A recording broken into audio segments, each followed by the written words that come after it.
Awesome. That was awesome. You guys are awesome. No, you're awesome. No, you are awesome. Sir, you are awesome. Seriously. Awesome. Awesome. Awesome. Everything is awesome.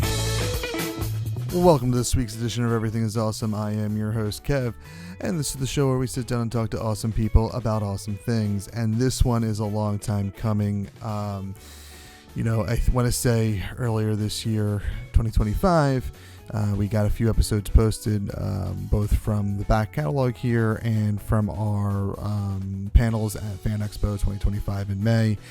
And I tried my best to get back to this and get to it. And life is just crazy busy sometimes. And I thought I could dive back in after my father passed away to help, with everything. And it just didn't work out. We're getting there. Whole point of the matter is we're getting there. That being said, I'm really excited for this episode. I wish I got this out a week sooner because our guest today is the one and only Tonya Todd. She does a lot of great work in general, and some of that stuff involves a podcast for Banned Book Week that I was actually part of last year. So there will be stuff in the show notes about that. But I had a really great conversation with her that started out that was supposed to be about her creative work. And it really turned into a more serious conversation that's even more, I think, important to talk about today, almost a year later from when we first initially talked. My show notes here is crazy because half of it's from about not 6 months ago, but probably about 3 to 5 months ago, if not longer, I guess. And then it gets into when I continued editing it this past week. We talked about some interesting stuff. We talked about Star Wars, Kurt Russell's Santa Claus, and then we got into some banned books and activism stuff and all that fun stuff. Why am I telling you what we're talking about? You can go listen to it right now. This was a longer conversation, so I'm not going to keep you to it for much longer. Ladies and gentlemen, please get your ear holes ready for a wonderful conversation I had with someone who I truly do wish I got this out sooner, because I feel incredibly bad for them and not getting it out sooner. But the wonderful person, Tonya, is a wonderful person. I'll have a story about that on the back half of this episode here. So stick around. After an hour and 20 minutes and change, I'll have a little story about Tonya and why she is such a wonderful person right here on Everything is Awesome, only on awesomepodcast.com. I think podcast as a term started in 2006. So like nearly since the beginning, back when no one knew how to do a podcast. And it wasn't something that everyone said, oh, I have a podcast. Yeah, everybody does. Right, exactly. And now, and you notice I throw the hat on because we're experimenting with video today. So I almost never go on video or out in public without my hat. So why is that? So I am, for a bald man, a very vain person about my now lack of hair. I used to be, so I'll be 40 this year. So a very long time ago, almost 20 years ago, when I still had hair, I was, I used to color it because I was a fool. I used to color it. I used to style it all kinds. Like I would change it like almost every other month, the style, the color. So having no hair, which is perfectly normal for a 40-year-old. No, very much so. To the point where like, I'm thinking about getting LASIK eventually because I put contacts in and my eyes are very small and deep set. So like, it's hard to get them in and out. So I'm like, all right, maybe a laser to my eye isn't so bad. Like maybe I can accept that. But like, I would totally just be blind if I could have hair. Like, wow. Yeah. You would give up sight to have hair. I'm a podcaster. So like, I need my ears and I need to be able to like put on a show. I don't really need eyesight for either of those things. So you don't watch a lot of movies? I do actually I do watch a lot of movies. And then as soon as I went to go watch my first movie with being blind, I'd be like, oh, this was a bad deal. A very bad deal. So there you go. You How found can the you whole appreciate Guillermo del Toro without color, without seeing the colors that he uses to tell the story. Right. Now, see, that's like I like his stuff. Like I want to say the last thing I saw from him was probably Shape of Water. But like when I enjoy movies, I love movies, but I am not like a film guy. Like I'll watch like that artistic stuff. So you're like, a movie lover, but not a cinephile. Yes, exactly. And I have friends that are super cinephiles and stuff, and I appreciate it because they make me like they smarten me up. I'm like, oh, this is why I should like it more, or this is why I should like it less, and I'll take that advice and maybe I'll follow it, and maybe I won't. I'm a big like if you're telling me a good story from start to finish, like what makes that story up, it could falter somewhere. Like the acting doesn't have to be 100%. The writing doesn't have to be 100%. The direction doesn't have to be, as long as it like at the end of the day, the story you told me made me happy. That's all I care about. Well, you have a podcast called Everything is Awesome. Like, happiness is probably your main goal here. Yeah. So it's funny. I would say that I'm a big Kevin Smith fan. Huge Kevin Smith fan. And something that I've learned from him in his later years, especially, is like positivity. I don't know if you listen to any of his podcasts, and I kind of fell off myself over the last few years just because there's so much stuff out there these days that something had to give. And finally, a Kevin Smith podcast project fell off my radar. But like, since he's become a podcaster and like focused on that heavily in the last, like, we'll say decade, but he's been podcasting much longer than that. Like he's always like, he talks about like, you don't hear the things that I don't like because I don't like to talk negative about things. So like, of course, everything I talk about, I'm super into because I like it. I talk about the stuff I like. And I was like, we can not be heels on the internet. Like we can just not like, I don't know. Yeah, right. Like, I don't know how old you were around the prequel era of Star Wars, or if Star Wars is even on your radar. But it's a little dark. Well, if you had LASIK, you would see that I have Star Destroyers framed on my wall. Oh my God. I was looking at the little thing on the printer. Wow. See, and this is why I shouldn't be blind, because I am already blind.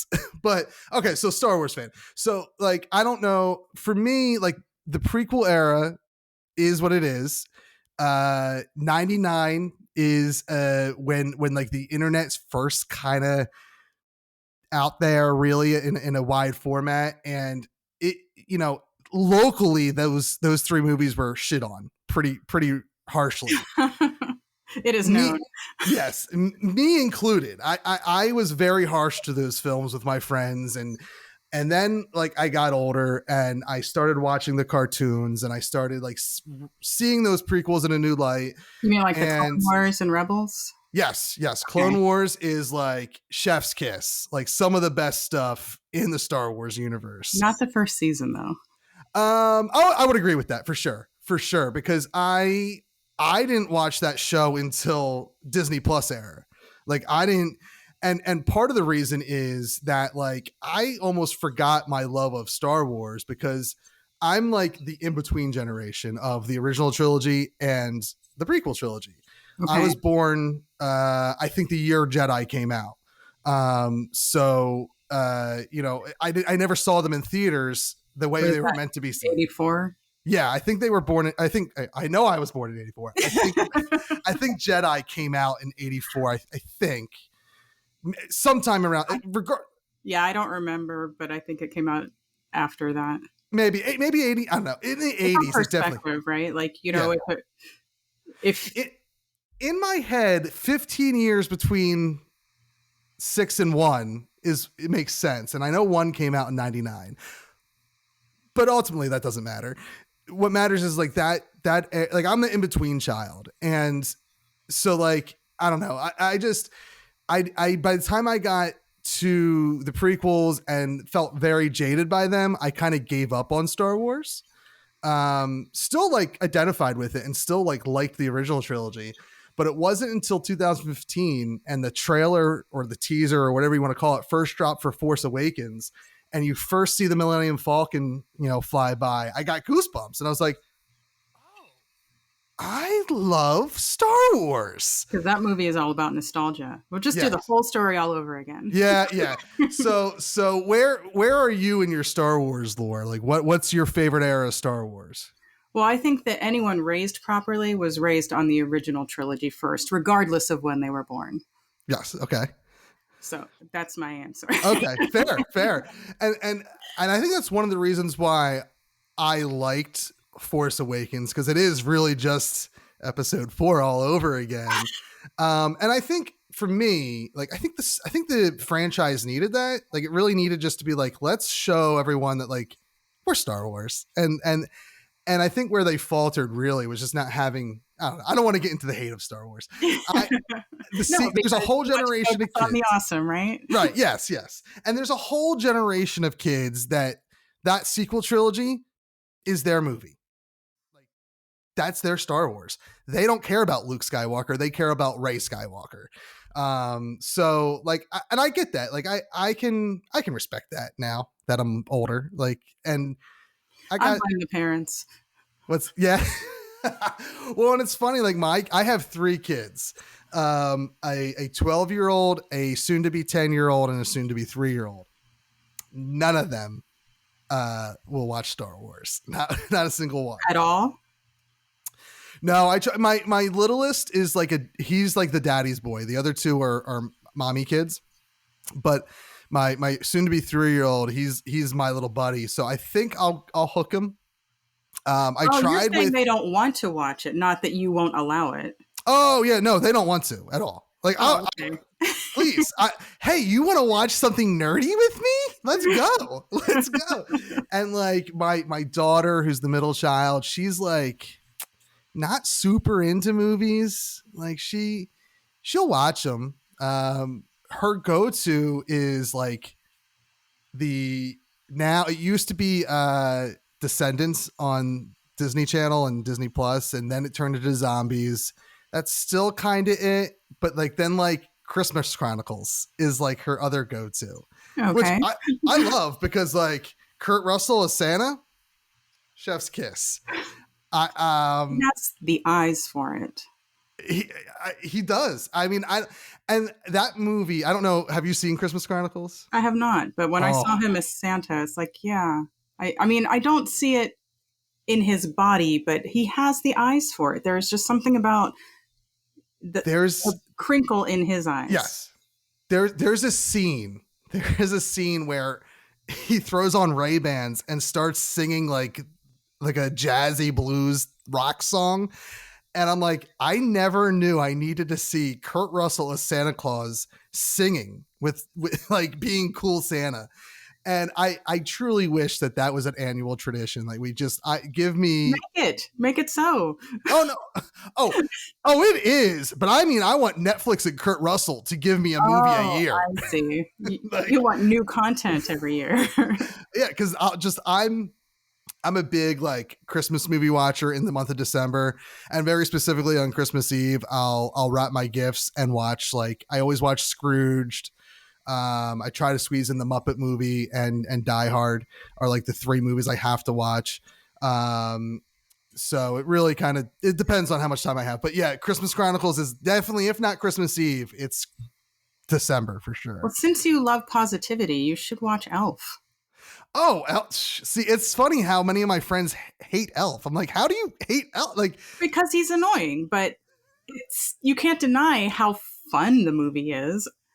It is, and I guess now it is old enough to be considered a classic, but I remember when that movie first came out and I saw it in the theater, like doubled over laughing so hard and thinking like, this is going to be a classic. This is going to be one of those movies that like we just watch forever. And I think it is. Like it has its detractors, but I enjoyed it against my will. It was like, I don't want to watch this. This looks too stupid happy. And it was like, oh, but it's stupid happy.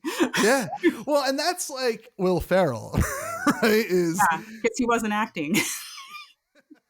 And it's so funny because my oldest son, who's 12, like whenever he's being silly and rips his shirt off and and swinging it around, I'm like, man, you got the Will Ferrell body. And he's like, you call me fat? No, but I mean as a compliment. I'm like, dude, no, you're not fat. You're just a dude with a dude body. Like you got, like, I just picture you running down the street. Like, so the Will Ferrell confidence, maybe. Yeah, for sure. I mean, yeah, for sure. And if, unfortunately, he is us Irish Gallaghers for some reason are just like very Will Ferrell-esque in the amount of body hair we have. So, like, I'm like, sorry, dude. Like, you already got the wolf back. So good luck. I was trying to say you should like werewolf fiction. It's so fun. Like. So one of the proudest moments I've had as a dad is getting him to watch Back to the Future. It's one of the only films that I can like are part of my childhood that I've gotten him to watch. And he enjoys them. Now we don't watch them as much as I would like. Like I used to watch them daily. Like, oh, wow. For a kid who watched them every day on this, like I would watch Back to the Future 1, the next day 2, the next day 3, and then let's start the cycle over again. That was like a summer. I remember I wore out my VHS tapes. So, and I don't remember, I used to wrestle. So like one too many chairs to the head, I probably knocked out all the memorization I had of the movie. But that's him watching that is like, all right, good. Like at least you got something from me that you enjoy. I have other than body hair, right? Yeah. And I have learned now to like, all right, let me see what like you like, and I'll just get into it. So like he's big into the monster movie verse, like or like the Godzilla verse, whatever they call that. Mm-hmm. So he's like, likes. Did you watch -0 with him? No. So I have yet to show him anything outside of that I don't know what they're calling it, but the Kong Godzilla Monsterverse. Okay, so I haven't shown him anything outside of the real yet. Godzilla movie. That one is amazing. That is so good. It's the first time I cared about the humans in it. Oh, really? Yes. Interesting. Yeah. So me myself, I'm not like I'll watch Godzilla, especially because he wants to watch it. And I have a friend who's like super into Godzilla, and he said just go backwards, like just start with all the newer stuff, and eventually get to the older stuff because he'll tune out. Because then you'll appreciate the older stuff. Right. That makes sense. So we're eventually going to do that. It's just a matter of finding all those films and stuff. And now that new Kong Godzilla movie's out, we're eventually going to go see that as well. Hey, there's wrestling in it, so you might enjoy it. Really?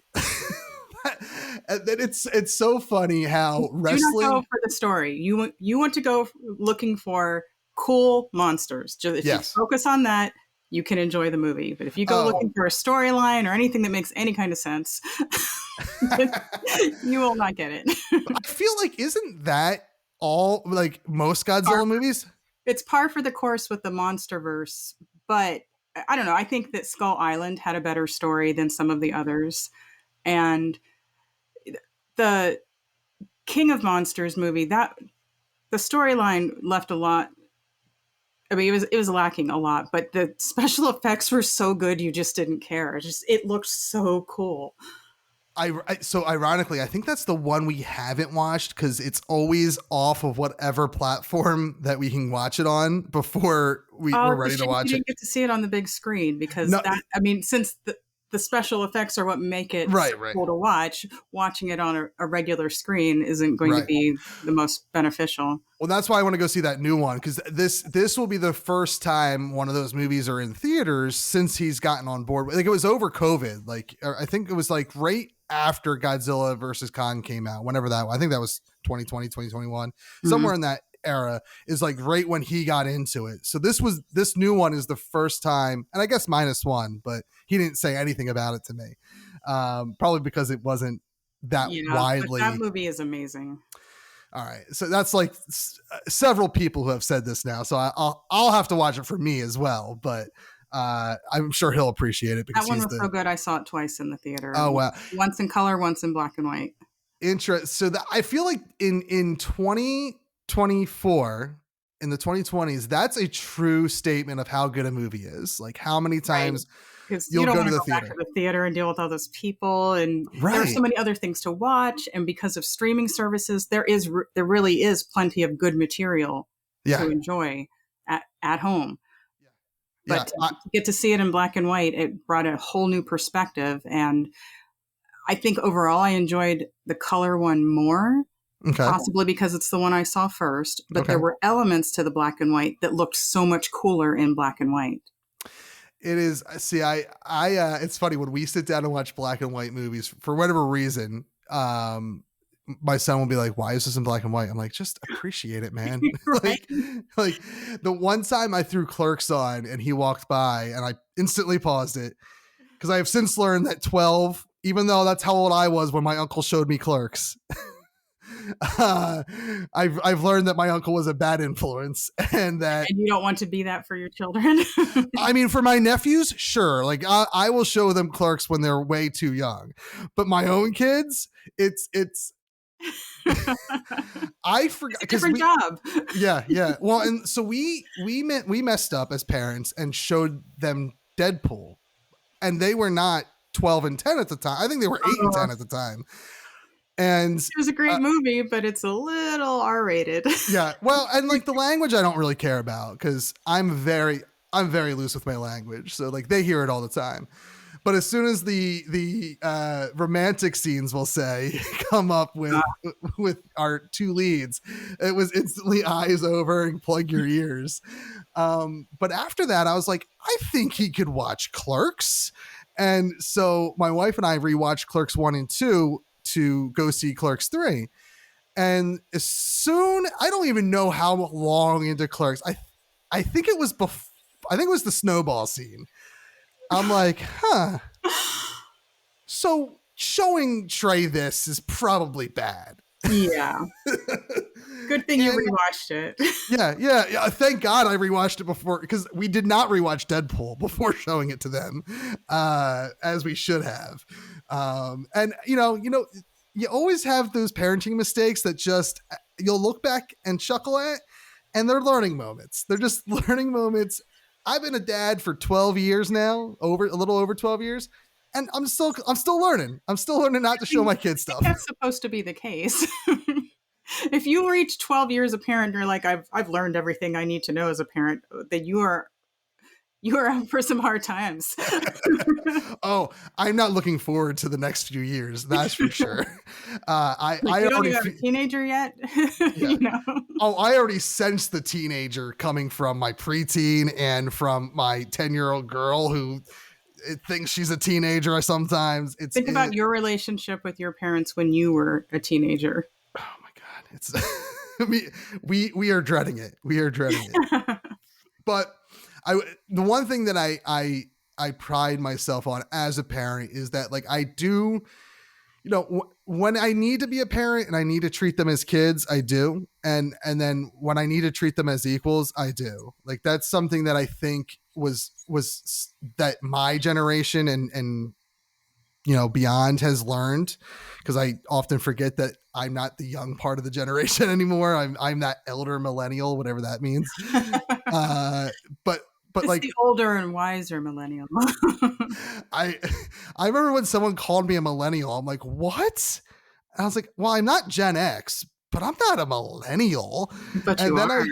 I was like, I guess there's a term I found somewhere that there's a very small group in like a 5-year span that is really called like the Zennials. The X and the millennial put together, because we're like that little lost generation that I feel like when you're an elder millennial / Zennial, like, you have either found a way to survive, like, with whatever job you have, and like maybe you're just barely scraping by, but like you're able to own a house. And then like there's the flip side of that elder millennial who's like completely lost, and you're drowning trying to own property. Trying to own property. Yeah. And it is I feel it is such a weird generation, and every generation after I feel like so bad for, because it's like, oh, everything sucks. I mean, on this show on this show everything is awesome, but in the real world it's not quite that way. Adulting is hard. Yeah, oh my god, they didn't warn you for that. Well, so like 20 minutes into the show, let's like get into it. let's get into the whole purpose, and that's you. I feel like there was a lot of nonsense, which is what this show is, let's be honest. So, and it's funny, we before we hit record, you asked like, oh, what chapter of my life am I here for? And what I love about this show is that there is no niche like that. Like, we talk to anybody, and a lot of times I'll talk to friends, a lot of times I'll talk to actors, podcasters, any kind of creative or positive person, really, like I'm into chatting with. What would you call yourself? Because you dropped actress, you dropped author, and you dropped creative. So like, what do you consider yourself? Author, actress, activist. Oh, okay. So not even creative. That's not even. I think the creative covers at least author and actress. For sure. Well, yeah. So whenever I think of creative, right, like I think of someone like me who is like, all right, let me see how many plates I can spin and how many I can keep spinning without dropping. Well, I cannot do that. So I guess I'm not very creative. So for me, it's really just like, let me see how many different podcasts I can do, how many different, I'll start making maps for D&D. Yeah. Like a friend started doing it and he's like, you should do it. I'm like, okay. And like, someone suggests something, I'm like, there's a market for that. Yeah. For what? Having ADD? Being creative? That too. But having maps for D&D? Yeah. Oh, there's a huge market for that. That's why my friend was like, you gotta get into it. And like, there's also like, I'm not artistic. Like, I'm artistic in the sense that like, I like to perform. I would never call myself like a actor or like comedian or anything, but I love doing podcasts, and I love doing live podcasts. And like, we here in Philly, we have, so if it's not obvious, I'm from the Philadelphia area. But Fan Expo is coming up on the Star Wars weekend, May 3rd to the 5th.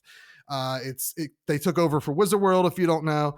And we're very lucky that we get to usually do a bunch of panels there. And this year is our second year running a table for like the podcasting community in Philadelphia. And I'm doing 3 panels. So like, that's some of my favorite stuff in the world, is standing in front. So we are doing, I don't know if you know this, 2024, huge year in pop culture. It is the year that like almost everything turns 40. Save for Clerks, which we're doing a panel on. We're doing a panel on View Askew, which turns 30 this year. Now, I had a general panel that I submitted that was like, oh, pop culture turns 40. And I think it was stuff like G.I. Joe, I think, turns 40 this year. I don't know if it was Freddy or one of those horror icons from the 80s turns 40 this year.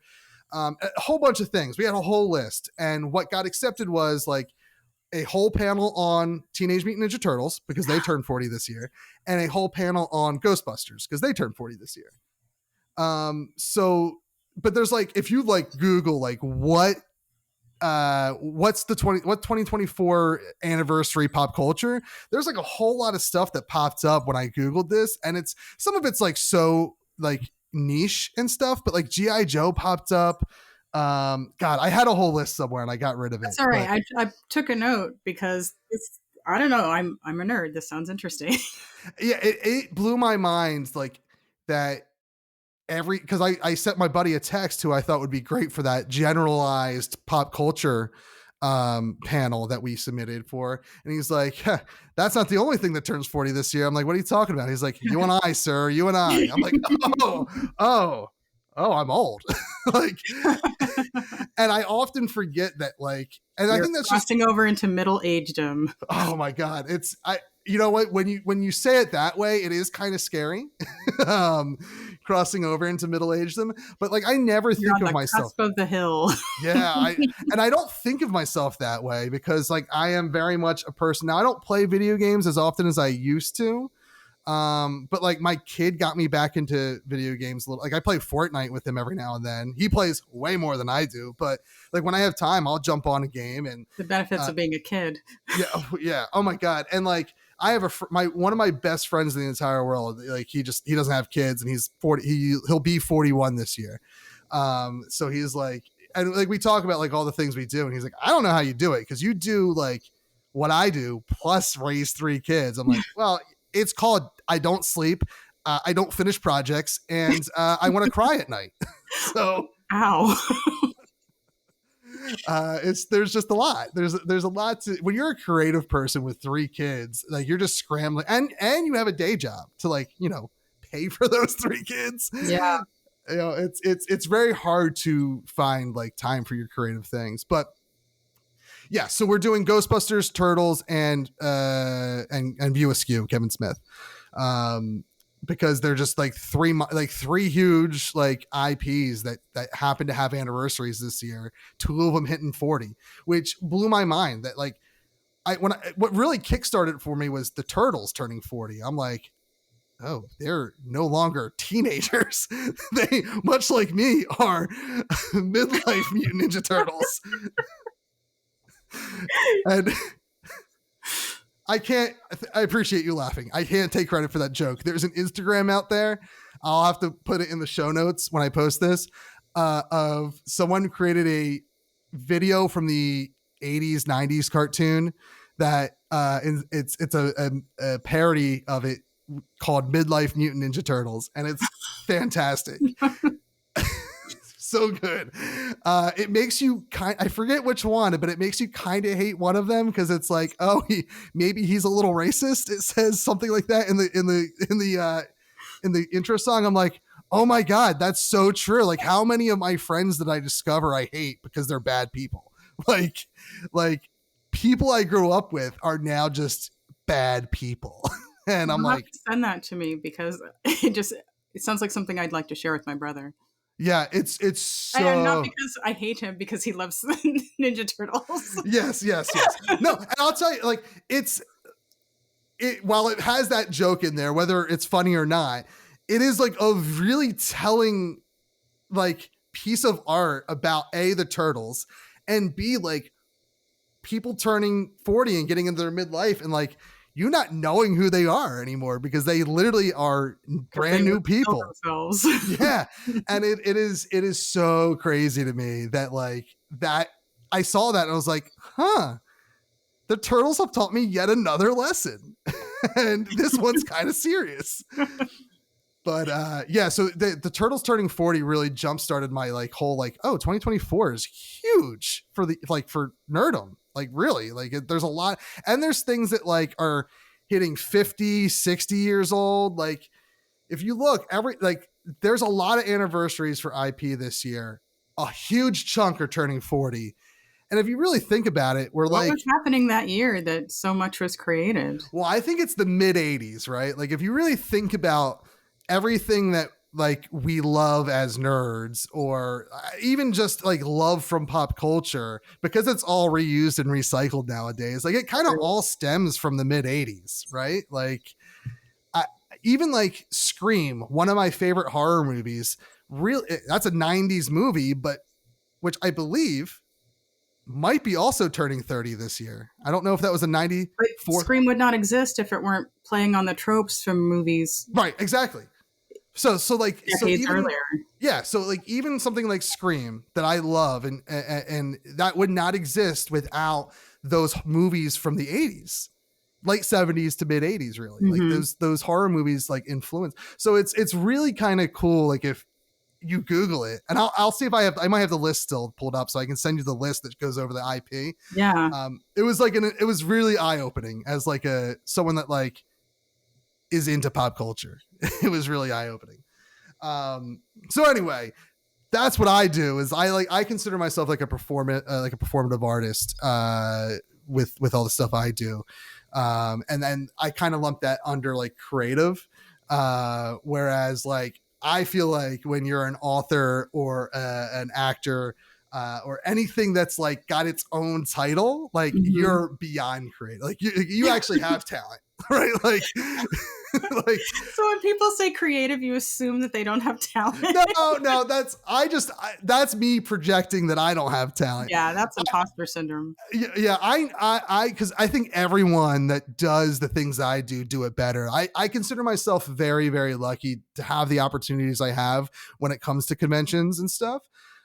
Because like I do look there, I'm like, you, me? Like I'm an idiot. For me, I do so many things. When you're a multi-hyphenate, it's sometimes difficult to just say one word that encompasses it. So when you say creative, that covers, I write, I act, I'm a podcaster. Last year, I directed my first short film. So I get to add that tiara to my arsenal, you know? Right. No, and covers all of those things. And I guess really like that is creative is better than content creator, right? Like I which isn't fair. It's just one of those terms that because it has been used for people who don't have a lot of talent. Right. To the point where now people associate that phrase with talentless, just putting stuff out there, hoping it sticks kind of people. Yeah. And it is that sometimes, but it could just be someone creating amazing content. Yeah. And when I hear the word content creator, and I say this as someone who I probably refers to himself as a content creator on a regular basis, I think of like the Paul brothers, right? Like, I'm like, oh, it's you're an idiot. Like, and no offense if you like the Paul brothers, but to take it back to wrestling for just a second, I fell out of it for years because like I kind of grew out of it. I know what it's like behind the curtain. So like to watch it on TV wasn't as fun anymore. But this year, it came back to Philadelphia for WrestleMania. The Rock, who love him or hate him for his personal views, he knows how to talk on a microphone. And seeing the clips on like YouTube and Twitter and all that stuff, I'm like, oh my God, is it the 90s again? Because like it really felt like the 90s when he was talking on the mic. And somehow The Rock, who it's hard when you're like a legend in that business to come back and have people boo you. And he did it easily. He got people to boo him easily. And because it was in Philly, I had a feeling Jason Kelce of the Philadelphia Eagles, people may know him as Taylor Swift's boyfriend's brother, which is a shame, but Jason Kelce is like, even though he's not from Philly, he's a retired Philadelphia Eagle now. His wife was born and bred in this area. So like, he's a Philly guy now. This is where he lives. So I was like, he's going to be at WrestleMania. Like, how could I not watch? Like, if nothing else, Jason Kelce at WrestleMania. I got back into wrestling in a big bad way. And I don't know how I got on this top. Oh, Logan Paul or whatever Paul brother is a wrestler now. I don't know the Paul brothers. So really? I wasn't following the thread. I was like, oh, I know The Rock. I will keep listening. I know who The Rock is. So Logan Paul and Jake Paul are like YouTubers. Okay. One of them, I think they're both awful people. I don't know much about them other than one of the. You think they specifically are bad people, not bad creators? No, I think bad people. Like one of them went to Japan and there's like a suicide forest or something in Japan. And they filmed themselves there and filmed a body like that was in the forest. And like, he got a lot of crap for it, but like literally, and then the other one sounds like that was the point, to get a lot of attention for it. Yeah. Oh yeah. They're the ones that give content creators bad names. So here's the thread: content creators to the Paul brothers. One of them wrestles. Their company, and this is just a funny aside. His company is Prime, that new hydration drink like Gatorade. Okay. His company sponsored WrestleMania, and he won his championship match. And I was sitting there watching it. I'm like, I don't know if anyone else looks at wrestling the way I do, but like he literally just bought this win. Like he paid WWE millions of dollars and is as a champion. Like that's what's happening right now. But yes, the Paul brothers, I think specifically the Paul brothers gave content creators bad names. Like they are, I don't think they're funny. So I think they give bad content and I think they are specifically bad people. Well, then I will continue to not know who they are. Yeah, very rare do we go on negative tirades on this show. This is one of those times. I brought this out in you. But yeah, so it is a shame that content creators, because I do refer to myself as probably that more than anything else, because I feel like that fits like, you know, writer, blogger, podcaster, you know, I was about to say con artist, which is when out of context means something completely different. But yes. I go to conventions and do art there, not real art, but you know, perform. So I kind of label that under creative / content creator, and it is. I feel like in the last like 5 years, that term content creator has really had a big negative spin to it. Yeah, because of people who do just like, and admittedly sometimes I'm that guy, but I try to do that behind the scenes so that not in front of the camera. Right, sometimes I do, sometimes you have to, like, sometimes, especially if like with comedy, and not that again, not a comedian, but when you're doing things that are I consider my live stuff, like I kind of like want to be a late night host when I do podcasting live. Mm-hmm. So like I kind of get influence from guys like Conan and David Letterman. I try to stay away from the Jimmy Fallon stuff and the Jay Leno stuff, because it's just not my cup of tea. But like that really smart kind of like commit to the bit comedy I try to do. But they are comedians. Right. And they are comedians, and I'm not. But like that's who I look up to when I'm doing my live shows. There was a point to that I now lost the thread on. That's the stuff you kind of have to throw and let it stick to the wall in public, because you're not going to know if comedy works without doing so. Right.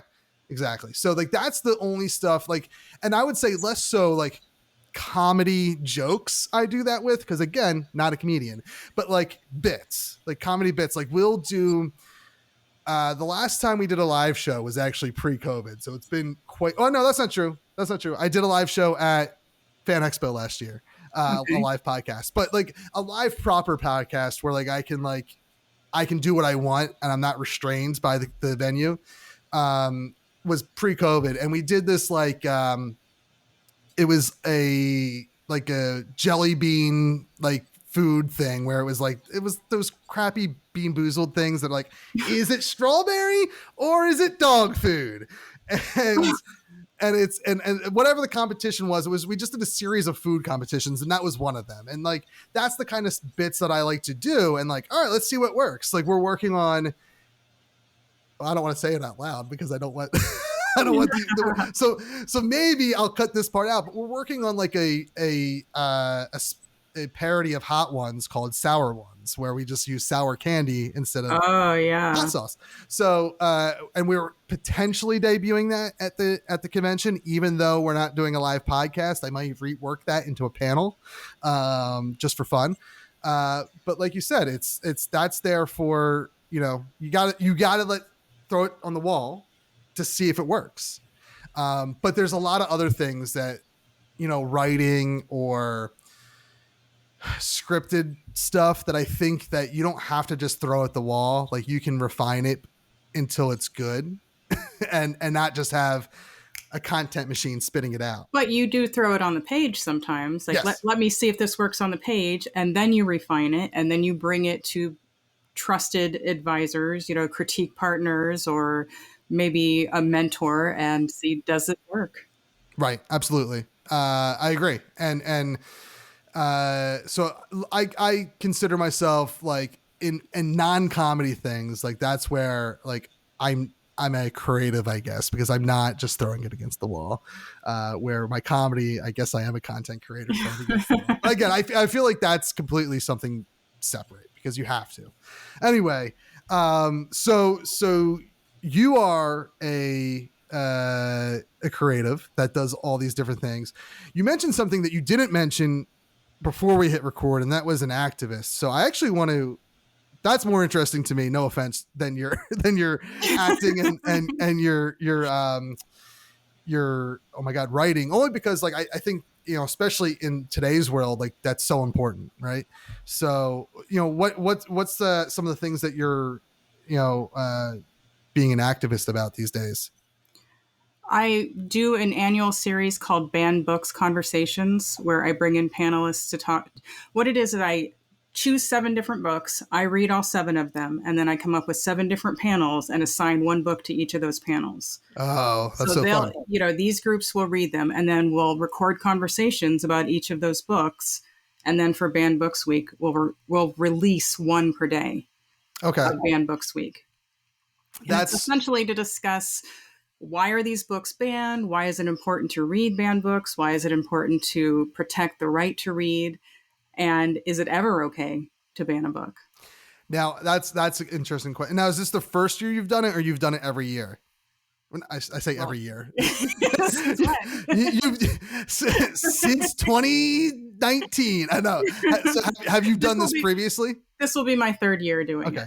And in your, I don't know if have you started reading the books for this year? No, I haven't even chosen which books I'm doing. So in the 2 years that you've completed it, have you answered that question? Like, should any of these books be banned? I don't think there's a definitive answer. Interesting. No, and I mean, I agree. I do agree with that. Because for me, I think it's more important about bringing open the discussion of why this would be problematic for some people to read versus others. Mm-hmm. So I really don't think that any book should be banned. I don't believe that. But just because I don't believe that doesn't mean it's my right to make that decision for everybody. And that's essentially the core of this. Is so often an entire library will be raided because of one person who probably hasn't even read the stuff they're complaining about. Right. So why are we giving that person so much power over everybody else's opportunity to read and learn and grow? No, now I don't think it's affected my kids yet. I'm very lucky in the school district that I live in that they are sane people on the board. For now. I also happen to live in a county that could go either way any moment. So, you know, so I live in Bucks County. I don't know how often you follow, especially on the presidential election years, but Bucks County is sometimes talked about pretty heavily because it ends up being one of the swing counties for Pennsylvania. Mm-hmm. Because I was actually born in Pennsylvania. I have family in Pennsylvania. Now, you know what? We're 45 minutes into this thing, or maybe a little less because I hit record at some point. And now I remember, I don't know where I read this. Maybe Bruce? Going back to the pre-recording question of me, who said I should interview Bruce, right? That's his name? Yes. Because there's Bruce, I'm sorry, buddy. There's just so many names in my head. But I remember reading Pennsylvania. I was like, this is why I want to talk to this person more than anything else. Really? I always find it fascinating when someone that's from Pennsylvania ends up like on my radar, like just out of the blue, right? Because I know that there's 50 states, so I guess it's not like that much of a coincidence, like a 1 in 50 chance that someone from Pennsylvania. But in reality, like it always blows my mind. So, okay. I cut you off there. It's okay. You were saying something about being from Pennsylvania that was probably pretty important. No, I was just saying I'm familiar with. I've heard of Bucks. Is all I'm saying. Okay, so where you don't have to get exactly where you were from, but where about Pennsylvania were you raised in? I was born in Bristol, but I was not raised there. Really? Wait. So like Bristol and Bucks County. Oh, look at that. So, and did you grow up in Pennsylvania or did you move outside of the state? I lived there for roughly 3 years and then had a teeny tiny stint in Ohio and then traveled across country to Las Vegas and grew up here. Okay. And that's where you're stationed now is in Vegas? Okay. Yeah. But I wow. still have family in Pennsylvania. I have family in New Jersey. I have family in Maryland. Oh, wow. Yeah, it is. That's even a bigger coincidence. And not that I'm from Bristol, but like, it's literally, I can touch it almost Right. from where I'm at.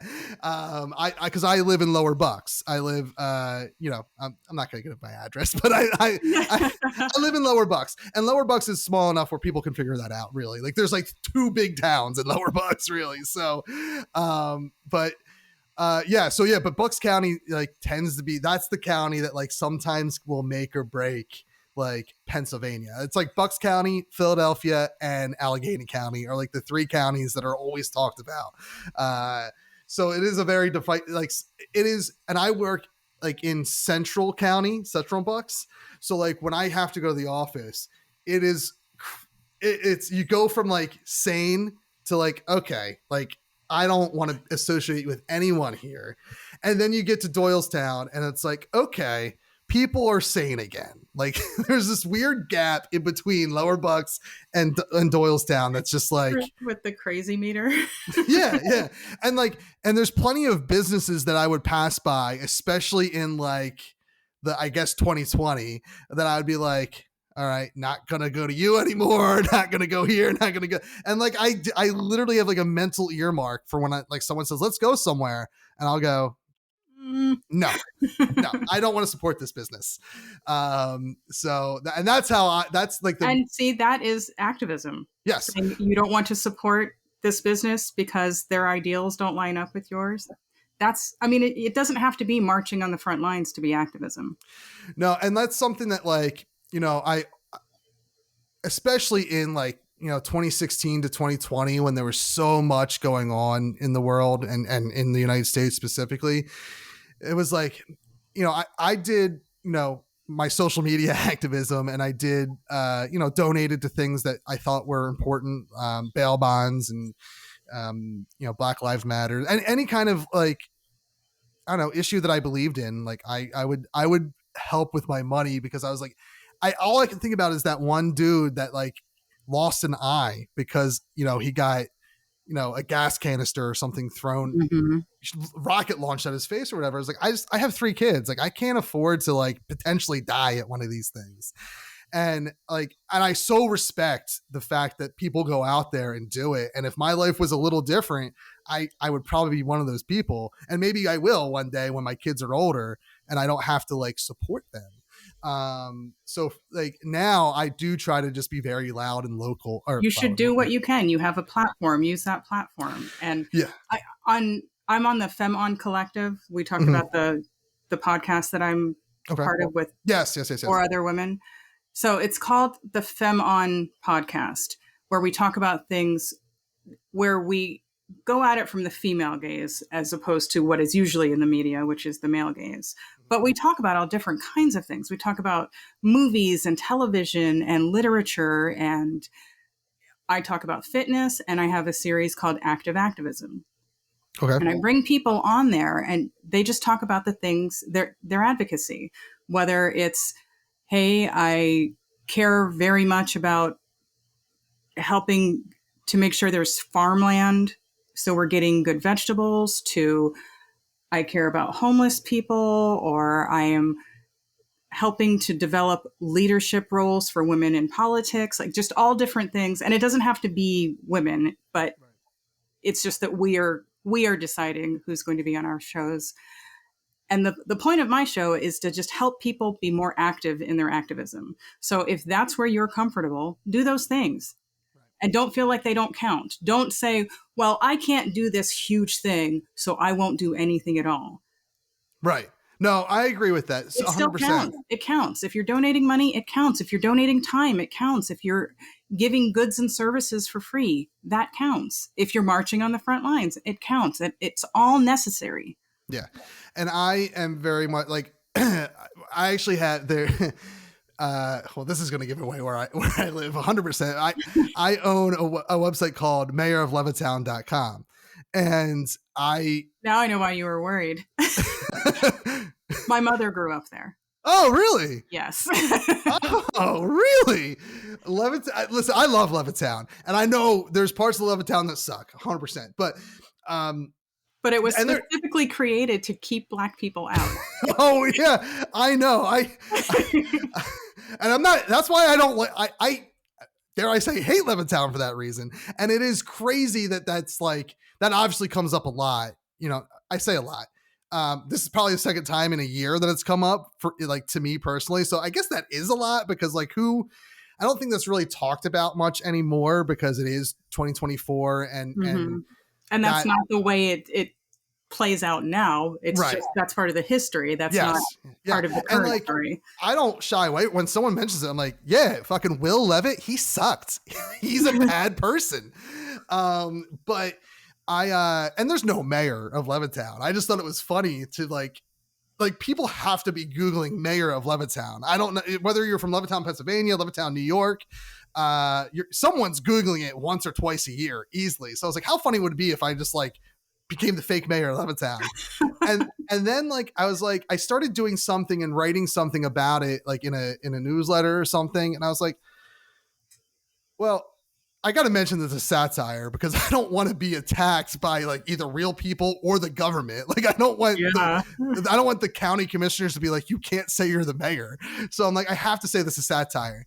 And I was like, well, if I want to do that, like, I guess I should like maybe actually kind of put stuff in here that I care about. And like, I did think about things that matter to me in Levittown and like, and as a greater picture, like they could matter, you know, state level, you know, country level, world. And like for me, like it was like, and obviously there's a lot that you can choose from, right? But I'm like, hey, you know what sucks in Bucks County? Transportation. Like people want to give shit to all these people who don't have jobs or can't find jobs. But like, if I want to take public transportation from lower Bucks County to Doylestown, it's like a 3-hour ride because I have to go all the way to Philly and then go to Doylestown or wherever I'm going. Philly is the hub. So like, how are we supposed to help these people get jobs if the jobs are 3 hours away because they can't afford a car? Or to live closer to where actual jobs are. Right. And you can't because it costs too much money to live there. Right. So like, how are, and like, not for nothing, it costs too much money to live in Levittown. Like Levittown houses are going for $500,000, which is insane. Like because I love Levittown. So old, you know? I love Levittown. It's not Yardley. It's not Newtown. Like we are white trash. We looked at houses in Newtown when we were looking to upgrade our house, and I'm like, we could live in Newtown, right? And my wife was like, you don't cut the grass on a weekly basis. They will, like, you thought it was bad when people knocked on the door in Levittown, like in Yardley and Newtown, they're going to like have pitchforks after you and torches and stuff because you're not keeping the grass neat. I'm like, that's true. Like I'm not classy enough for those areas at all. And I admit it. Like I know who I am. And it's not because I don't like cutting the grass. It's because I prefer to spend time with my kids. It's because quite honestly, do you need to cut the grass every week?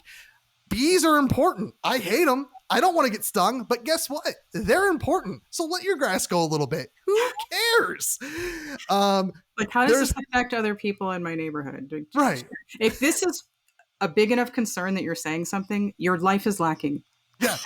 And someone in Levittown knocked on our door and said something. I was out at work or something. And it was when like my daughter was just born. So we had like a 2-year-old and a newborn. And like, she's like, he's busy being a dad. Goodbye. And like, I'm like, wait, someone knocked on our door to complain about the grass because I let it go an extra week. Like, it is insane. And like, so again, like I respect the fact that Levittown is not the classiest place. It just isn't. Like, and I think that's good. Like, I think that I prefer those type of people. Like, I don't dislike classy people. I see you drinking your wine. I'm not drinking wine. Oh, well, I see you look like a classy person, but like, I just like to drink everything out of a wine glass. Oh, interesting.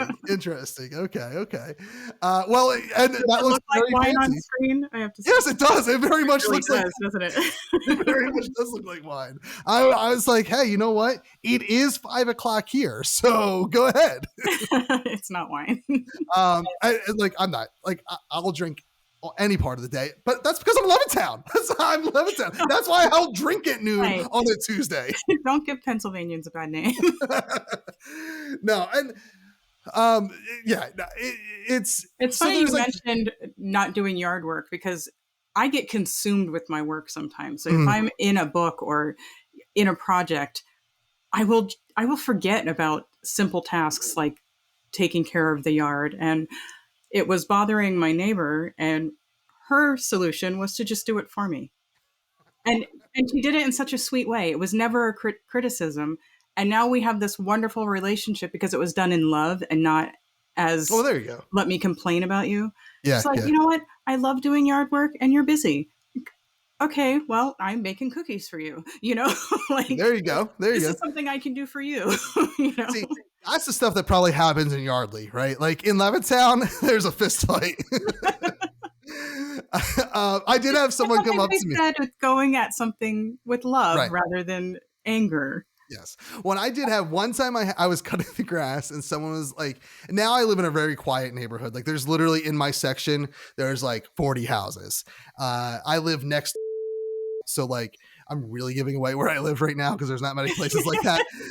But so I'm going to have to bleep some of this out, I guess. But so like, it's a very quiet neighborhood. I love this neighborhood. Like I don't have to worry about anything, but my old neighborhood, like I was cutting the grass one day and someone's like, we can, $40 a week. I can do this for you. I was like, no, I got it, bud. Like I can do it. I just don't do it on your timetable. That's all. Like whatever.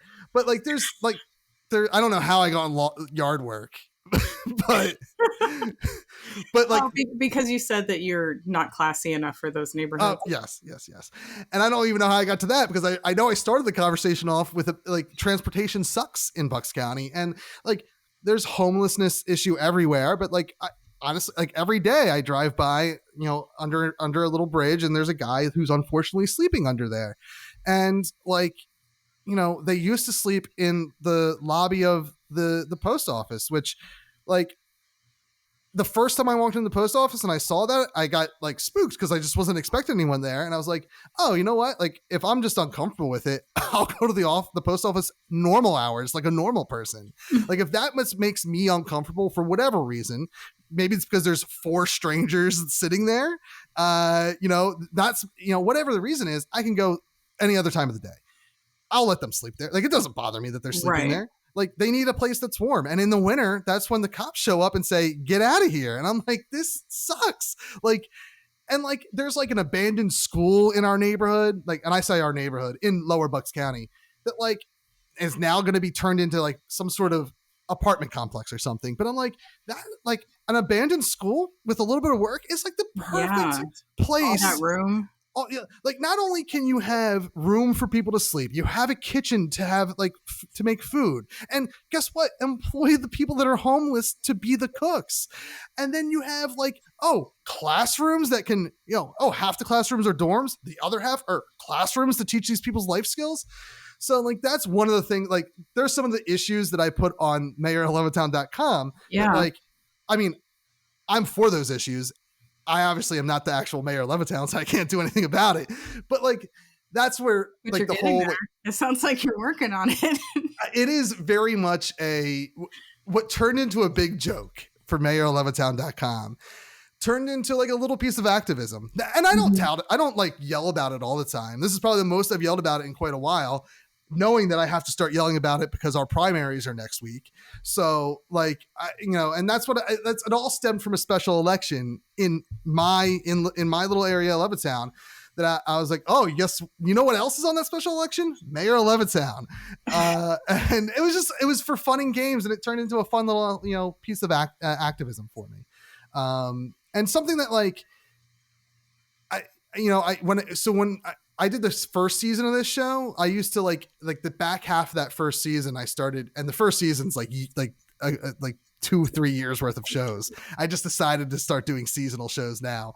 But the back half of that season, I started like having like a call to action to tell people go to, I think it's like 5calls.org or make5calls.org. And it's a great little website that like you can find issues that matter to you and the contact information for your representatives. And it's an easy way to like have your voice heard because and get involved. And writing a letter isn't going to do much.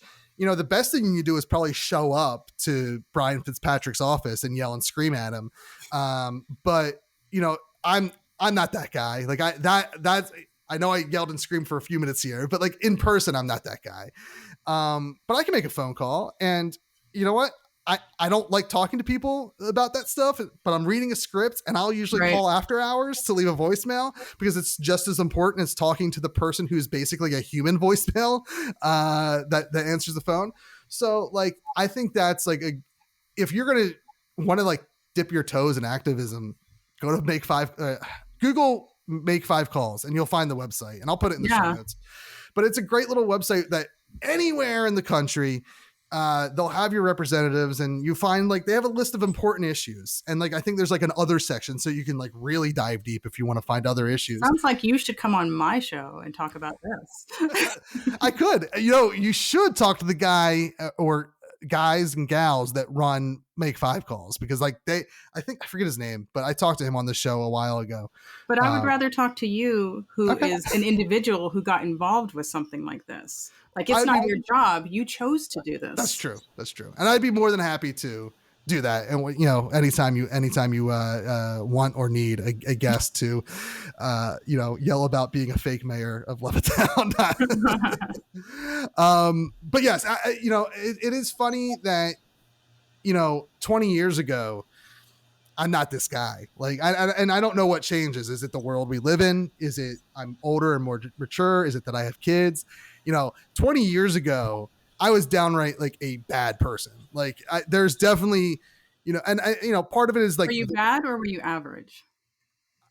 I was the status quo of what was acceptable back then. Yeah, right. So like, you know, I always. So you were saying the status quo, the bar was set far too low, and you did nothing to exceed that at the time, but now you've gotten beyond that. Well, I mean, so much like the like things that I did and said, right? Like, I was a maybe not a scumbag, but I was a heel. Like, I was like, I look back at some of the stuff that I did on my early podcasting days, and I'm so glad that they're not out there for the world to hear anymore. And like, I admit to, like, if someone said, "Oh, Kev, we have this audio of you being a jerk," I'd own to it. Like, yes, you're right. I was a dick, straight up dick, because back then I was looking at Howard Stern and Kid Chris as like people who I should emulate to be on the radio. Right.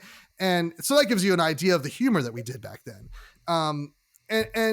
But quite honestly, and this goes to like the whole James Gunn situation when he got fired by Disney and then got rehired, is like, yes, did James Gunn do something that was terrible when he was a younger person and 10 years later he grew? And by all accounts, that's the goal. You want people to grow and become better people. You don't hold them to the standard of their teenage selves. Yes. And some people argue like, well, he was in his 30s, dude, and now he's in his 40s. I'm like, cool.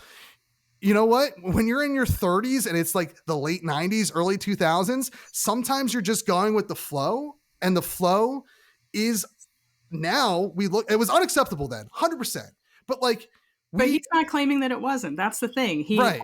He owned up to it, and yes, I should not have said that. That's not, and that's the way you want people to react. Yeah. And I have a friend, Jeff Stormer, who hosts the Party of One podcast. A great little, if you're into like Dungeons and Dragons, it's not a Dungeons and Dragons podcast, but it's a actual play podcast based on 2-player role playing games. And him and I met for beers, you know, a couple of years ago, probably right around the whole James Gunn thing, or maybe when he got rehired by Disney. And we were talking about it, and he had a great point where he said, quite literally, like every 7 years, you're a new person. Like every layer of skin you had 7 years ago is gone. So like every 7 to 10 years, like you've matured, you've literally become a new person. So like you should be forgiving of yourself for all the shit that you did when you were younger, because you just didn't know better. Sorry, I had a tickle in my throat. It's okay. And when you're passionate about something, right? Right. And always when I'm passionate, it's not going away. Forget to breathe. That's exactly what happened. I'm pretty sure that's a Gatorade someone drank when they had the flu too. Oh my gosh. It's just my kids leave it there and it gets rearranged. I might get the flu. Who knows? But yeah, I believed in James Gunn because I consider myself akin to James Gunn. Like I 100% started podcasting in 2007 with like a 90s mentality because I was a kid back then. Like I was in my mid 20s, I guess. And, you know, I know I said stuff that was not right. And like, I've made amends. Like I feel like I've done better and proved that I'm a better person, not a perfect person. I'm still learning. Right. We're all evolving. I mean, who hasn't said things, let's say 7 years ago, that they would never say now? Right. Exactly. Because they know better. They know that this might be hurting someone. Maybe you didn't realize at the time that it was hurtful. It just felt like something that was accepted. So yes. You didn't question it. You didn't realize. Yes. It's not because you were intentionally trying to hurt someone. But yes. I'm saying that everyone, regardless of their background, has that experience. We don't all own up to it. We don't all actually change. But we've all said things that should never have been said. God, if this video goes out and people see me continuing to drink the flu Gatorade, I hope they call me out on it. Why don't you just roll it away so that you can't get to it? It's the only thing nearby now. It's like my soda's empty and the water's far away. And you know what? I have a great immune system. So you don't want me sitting here going, this fake wine. Yeah, let me re-wet my throat. Yeah. So hydration is awesome. It's so somehow me and my brother-in-law got a couple years ago on the subject of some YouTuber that just drank water every day, a bottle of water, drank it. And that was the video. And I was like, that's so funny. I went and like, I started doing it myself. And then I started doing it on TikTok like last year. And I gave up because like, here's where me and Conan O'Brien are different. Other than the millions of fans and millions of dollars is that he has a commitment to the bit that I don't have. Like I can commit short term. That's the thing right there. That's the measure of success for all fields. Mm-hmm. You commit and continue and persevere, or you quit. Yeah. And that I can commit to a bit short term. Like I have a dream of being on someone else's show and just taking over and just like, oh, I'm the host now and just asking all the questions. And I've done it a few times, but then I kind of like instantly back off because then I start to feel bad because like you didn't invite me on your show. So am I being too much of an a-hole? So I usually back down from it.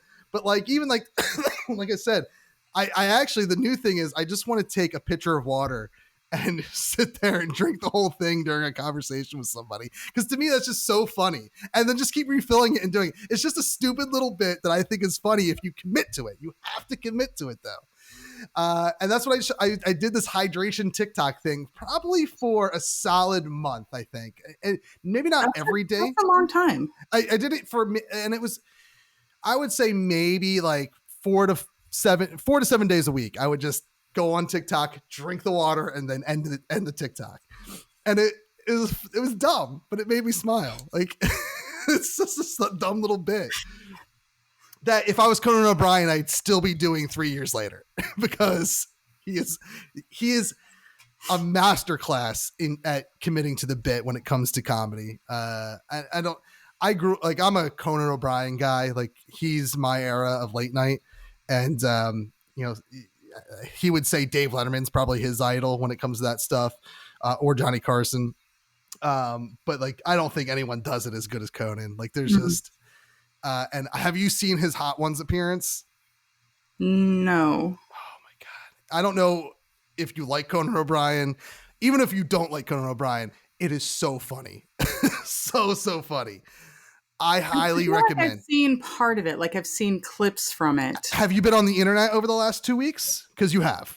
Yes, but I am also very busy and I only allot certain times for entertainment, It had to have come across your feed if you were on the internet for any period of time over the last week I have or two. someone in my life who loves that show and tends to show me like, here are the good parts of this episode here, or this episode. Like the first one I saw was Idris Elba. It's like, okay, you'll watch this one because it's him. And that one was really good. I'll tell you, I'm not a Hot Ones fan. Like I love the concept of the show. I'm going to get you out of here soon because I just realized we're going way over our time. So I apologize for that. I went on some pretty wild tangents, including this one. But I'm not. I think I've watched clips here and there. Like the Paul Rudd clip is pretty good. And a couple other ones. I saw that one too. Right. I think everyone, like it's a meme. It's a meme now, right? Like. But what I like is the questions that are asked. Like once you're vulnerable, because you're dealing with. Your body is trying to protect you from something, it makes it more challenging for you to put on the blockade of I'm not going to answer these poignant questions. So just watching the vulnerability at play and the way the host can just ask these questions. I mean, you're eating it too. How are you able to just ask these questions? It is as an interviewer, and I don't really consider myself an interviewer because I am, I think, terrible at that format, but I'm a great conversation. And I say this as a guy hosting an interview show. And when right now, I'm a terrible interviewer. And I guess, you've been here for an hour and 12 minutes. So I guess maybe I'm not that bad because you haven't run away yet, but I consider myself a really good I'm committing to the bit. There you go. But I think I can run a good conversation, and somewhere in that conversation, there's an interview. We're learning about you somewhere in this conversation. To me, we never really started. We were just having a conversation. You hit record in the middle of that conversation, but so far we have not begun the interview. Well, and that's what this show is. You nail on the head right there. You hit it. Your log line. That is really. To go on another, not tangent, but to go off topic, like that's really what I want this show to be. And I think it is, at least this episode. And when episodes are like this, where they go like, when there's a guest I don't know too well, sometimes it's like a slog. Like I'm like, all right, I can tell like 2 minutes in, this is going to be a 30-minute show. Cause I got to get out. And like we're at a show now where I'm like, I got to end it because I don't want to make it a 2-parter. So I need to invite you back is what I have to do. I don't even know where I was going with all that. You were on tangent after tangent, and this time I lost the thread of the current one. Hey, and you know what? I don't think I warned Bruce. Remember the name this time.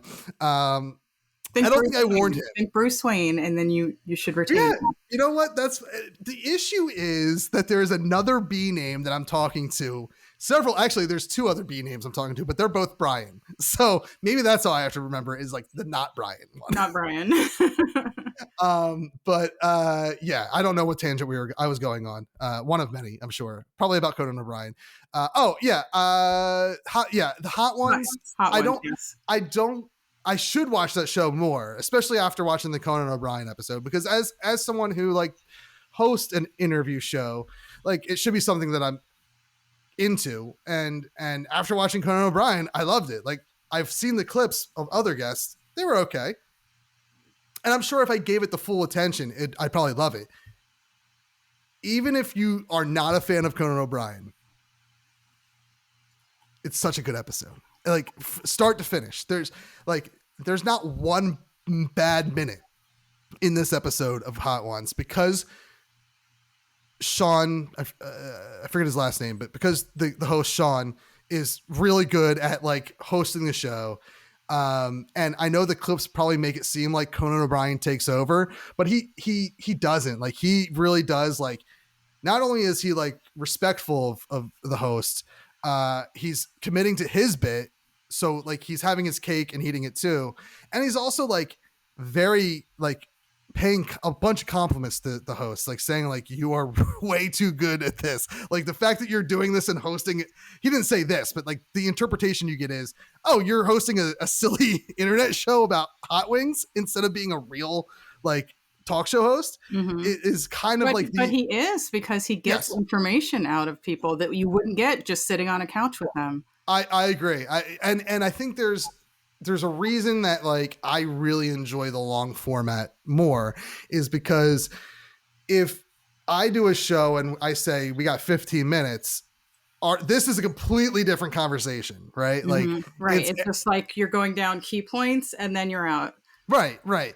And like, I always think back to the very first podcast I did and the very first interview I did way back in 2007. And it was that, hey, you have about 5 to 10 minutes with, I kid you not, Fat Baby Leg was this musical artist's name. What was that referencing? You know, as a 40-year-old, I think I get it now. But back then, I had no idea. Did not get it. And that's the age I really should have gotten it at, right? But he was like on, it was before American Idol, but it was like NBC's version of it. I forget what it was called. But anyway, there was this song called Christopher Columbus that he did. And it was just like wild, stupid song. And somehow my producer at the time, because this is when I worked with a team, he booked the interview, and I was like, all right. And like, we came up with a list of questions, and my issue is, because I'm so focused on those questions, I ask the question, you answer. Cool. Next question. Like, without it becoming a conversation where you build on whatever you guys said. Exactly. And that's why since I kind of at least developed Everything Is Awesome, like I try not to consider myself an interviewer, not because I think I'll fall into that habit, but because I don't think that's what we're doing here. I think there's one buried in this conversation somewhere for sure, like I said earlier, but I think we're having a conversation, and I think it's just, it's us having an awesome conversation about awesome things, or sometimes not so awesome things, depending on where the conation went. But it's I pulled out the dark side in you a little bit. But like, and like, it's very rare that, we get, and not that I thought we got political on this episode, but it's rare that we dive into like those serious topics, like politics and activism, because again, the world sucks and I'd rather focus on some other things most of the time. But sometimes they come up naturally, or sometimes I'm just interested in that topic, like I was today about the activism, because it didn't catch me off guard. It's not like you don't present yourself as someone that cares about the world. It's just, you said it and I was like, oh, my ADD focused on that. Squirrel. Yep. So that being said, we didn't even, we probably scratched only the surface with your activism and didn't even get anywhere with your acting and your writing and all the other stuff, your podcasting that you do. So I would love to have you back on sometime to get into all that other stuff as well, assuming you had a good time here. I guess the world, you can say what you want now and the world will really find out whether you come back next season or not. Come back, right? Right. But I will tell you, not only am I would I love to come back, but I'm thinking about people I think would be great for your show, and a show that you should go on as well. Okay. Sorry, I'm getting 17 text messages in my corner here. So roll that back. You don't do it on your phone. Yeah. What? My phone is over here. I thought I had my notifications turned off on the laptop. I don't. So let's rewind that just 2 seconds. Okay. And say it again. I have enjoyed this conversation so much that not only would I love to come back, I have shows that I think that you should be on. Okay. And other guests to refer you to. Perfect. That's not perfect because you made me end with a preposition because No. This isn't a grammar show. This isn't a writing show. I hosted like 2 episodes of a show called Walking with Writers, and like making me re-say it, I used the wrong verb. I was going to edit this to make it sound nice, but now it's all staying in because this because really I don't and I say this as a person who also offers podcasting services with a small business I own. I don't really edit this podcast. I just make it sound good. As long as there's nothing that you want cut out, it all stays in. But I do excellent editing for those looking for editing services. Importantly, how much do you charge, sir? I don't even know. I don't. It's on my website. Yeah, I don't know. I if you need editors, we can talk off air. I cut deals for people I know. I'm gonna cut that out though, because I don't want people to know that. Yeah. You know me, not well enough. All right. Where can people find you on the internet or elsewhere? So my website is Ms. Tonya Todd. You can find all of the information there. I am across social media at Ms. Tonya Todd. You can join my newsletter if you want to find out about all the stuff we didn't talk about that I'm doing. And I will get... We'll get an idea of when this episode is dropping so that you can let me know what's happening around those dates, and that will be in the show notes. Okay. And you should know that I actually enjoy having conversations more than being on a show and just talking about myself. So this was far more enjoyable than, oh, I'm doing this, I'm doing this, I'm doing this, blah, blah, blah about me. Nobody cares. But and it's funny because I feel very much the same way as someone who like I walk a fine balance of like I love to talk, obviously, and like, oh, this show isn't about me. It's about the guest. But it's your show. It is, but it's a fine line that I walk. I try. I think I walk it pretty good because I'd say this one is one of the more tangent type episodes I've been on and I've hosted in quite a while. That was my Philly accent right there. But yes, everything will be in the show notes for everywhere people can find you, and anything that you have coming up, we'll make sure is also in the show notes. I'll talk to Bruce about that and make sure that that's in there. And when I'm booked up for the rest of season 2, but after the summer, I'd love to have you back on so that we can talk more about your other things. Whether it's more activism that's happening, because God knows where the world will be in 4 months. I have something coming out in October, so if we could do it before then, that would be great. We will do it before October and actually get to what that thing is. Yes. Is a promise I will not make, but right. All right. So I'm going to throw it to me in, I'm me in the future who's going to end the show properly. Yes. Once again, thank you to Tonya for being on the show and for her immense patience in me getting this episode out. The story I wanted to tell that I teased at the front half of this show, for anyone that has stuck around for this hour and 27 minutes at this point, when we were talking, I don't know if it was during this particular interview or when I was a guest on her podcast for Banned Book Week, but she checked in several times before the end of the year in 2024 because I guess I had shared I wasn't doing well mental health wise, and she checked in several times and I didn't respond. And then she continued to check in after that, like into early 2025. And, it just was, I don't know, a really great, feeling that someone persisted and didn't let up. And, we have had 2 interactions, on camera with one another from opposite sides of the country. And the fact that she cared enough just to check in was awesome. Meant the world to me.